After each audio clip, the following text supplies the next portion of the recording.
বলছে এই তো নিশ্চয়ই আমার একটা কিছু কাজ করেছে ওই জন্য লাস্টে মেরে দিয়েছে। তো আমি বলবো হ্যাঁ তাই দিয়েছে, কোনো ব্যাপার না, মনে করো তাই। আমার আমার ওটা হলো আমার নিজের দিদি, আমার নিজের দিদি আমার প্রতি কোনো সময় যাবে না, কোনো দিনও যাবে না। আজকে গণ্ডগোল আমি যখনই বিপদে পড়বো তখন আমার দিদি আগে বেরোবো, তোমরা বেরোবো না। তো এটাই হলো সবথেকে বড় কথা, কে কী বললো না বললো আমাকে জানাচ্ছে না। আমরা দুজনই ব্যবসা করছি, দু পাশে করি।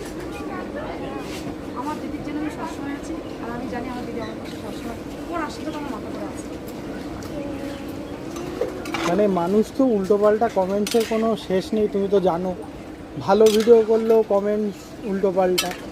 আর এখন তোমরা এই যে আলাদা হওয়ার পরে মানুষ যে মানে কিছু কিছু মানুষ আছে তোমার এখানে এসে এরকম ভিডিও করছে,